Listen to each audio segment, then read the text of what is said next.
I woke to a sound, a strange, low hissing. It was faint, like a whisper, but it echoed around me. I opened my eyes, and my heart froze. In the corner of my tent, I saw a shadow, a large, coiled shadow that moved slowly, as if it were breathing. I sat up, shaking, my Bible clutched tightly in my hands, but the hissing only grew louder, like it was inside my head. My skin crawled and my chest tightened as if something was squeezing the air out of me. The next morning, I told myself it was just a dream, but deep down, I knew it was more than that. The villagers had warned me that killing a python in IDEMILI North and Nambra was a curse, but I hadn't listened. Now, I was paying the price. My name is Matthew, and I had traveled from England to Nigeria to bring the word of God to a small village in IDEMILI North. The villagers were welcoming at first, though I could feel their cautious eyes on me as I spoke about my faith. They lived differently here. They respected strange things I didn't understand. For example, they held a deep reverence for the python, which they believed was a spirit of their ancestors. They would bow their heads whenever a python passed by, calling it the Silent One. To me, this was foolish. A snake was just a snake, a creature of the earth, nothing more. One evening, as I set up camp near the forest, a large python crossed my path. It coiled under a tree, its eyes glistening as it watched me. My heartbeat quickened and something dark stirred inside me. Here it was. This creature they all feared and respected. I thought, how can they worship something like this? My hand reached for a rock, and before I knew it, I had struck the python down. It lay there, motionless, a single hiss escaping its lips as its eyes went blank. I dragged the body away, feeling a strange sense of pride. But little did I know, I had just crossed a line I couldn't uncross. That night, a group of villagers gathered outside my tent. Their faces looked grave, their eyes burning with sorrow and anger. The village chief, Okeke, stepped forward. He spoke slowly, his voice filled with sorrow. "You have killed the python," he said, his tone flat. "Do you understand what this means?" I clenched my Bible, feeling my heart pound. "It's just a snake," I replied. "There is only one God, and he does not dwell in creatures like this." Okeke's face twisted with pain, and he shook his head. This python was not just a snake to us. It was the spirit of our ancestors, a guardian of our people. By killing it, you have angered our God. Around us, the villagers murmured, their faces heavy with grief and fear. A young woman named Ifeoma stepped forward. "Matthew, please listen to the chief. You must bury it. It is our way." "Why should I honor a creature like that?" I retorted, my voice rising. "Your traditions are just stories meant to frighten you." An elder man, Namdi, spoke up, his voice gentle but firm. "Matthew, you are a guest here.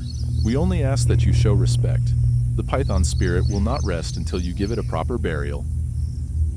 I felt their stares piercing through me. It was as if I had committed a crime beyond anything they could forgive. As I tried to sleep, I heard it. The hissing sound. It was faint, like someone whispering in my ear. I covered my head with my blanket, telling myself it was the wind or my imagination. But the sound grew louder, filling the small space of my tent. Suddenly, I felt something cold and scaly brush against my feet. I sat up, heart racing, but there was nothing there. Only shadows. I lay back down, but the hissing continued, a relentless sound that clawed at my mind. It was as if the python's spirit had come back, taunting me for what I had done. I clutched my Bible to my chest and whispered a prayer, but no amount of prayer brought peace. By morning, I was exhausted, my eyes dark with fear. The villagers could see the change in me, but they didn't speak of it. They only watched, their faces grim, as if they knew this was only the beginning. I felt their stares piercing through me. It was as if I had committed a crime beyond anything they could forgive. The hissing followed me everywhere, day and night. Shadows danced at the edges of my vision, shapes that looked like coiled snakes, waiting, watching. I tried to convince myself it wasn't real, that I was imagining things. But each night, it grew worse. I would wake to the sensation of scales brushing against my skin, to the sound of something breathing beside me. One morning, desperate and broken, I went to the chief, my pride gone. "Okeke, I said, my voice trembling. I can't take this anymore. I'm haunted by the python. It won't let me rest. His expression softened, and he sighed.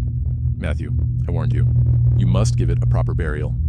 Only then will its spirit leave you. I don't want to bury it, I shouted, frustration bubbling over. It goes against everything I believe. But what you believe is not the only truth. Okeke replied, his voice steady. There is wisdom in our ways, and sometimes, to understand, you must first show respect. Later that day, I sat by the river, grappling with my thoughts. Ifeoma approached me, her expression kind. Matthew, I know this is difficult for you, but burying the python is a way to honor our ancestors. It doesn't take away your faith, it adds to it. I shook my head. But what about my beliefs? How can I bow to a creature? It feels wrong. You are not bowing to the python, she said softly. You are acknowledging its place in our culture. Every tradition has meaning. It is about understanding. As I pondered her words, Namdi joined us.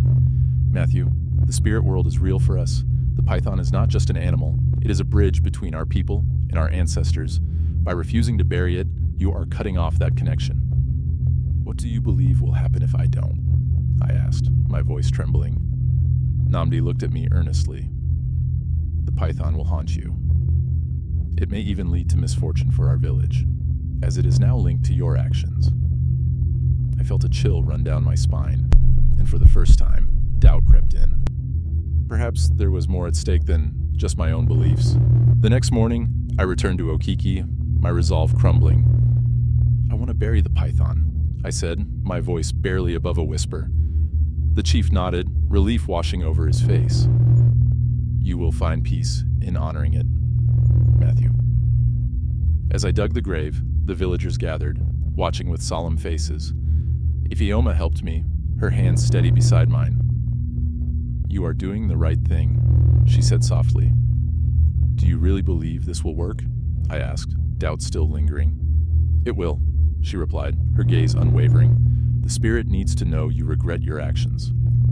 With each shovelful of earth, I felt the weight of my guilt lifting. I wrapped the python in white cloth, and as I lowered it into the ground, Okeke began to chant softly, invoking the ancestors to forgive me. Thank you for your understanding, I whispered as I covered the python with earth. I am sorry for what I did. The villagers joined in the chant, their voices rising in harmony. For the first time, I felt connected to them, to their beliefs, and to something greater than myself. I left IDEMILI North shortly after the burial, but the memories of that place stayed with me. The strange, deep silence of the forest, the hissing that haunted me, the weight of the villagers' stares, all etched into my mind. There are things in this world I will never understand, things that belong to the land, to people who know its ways.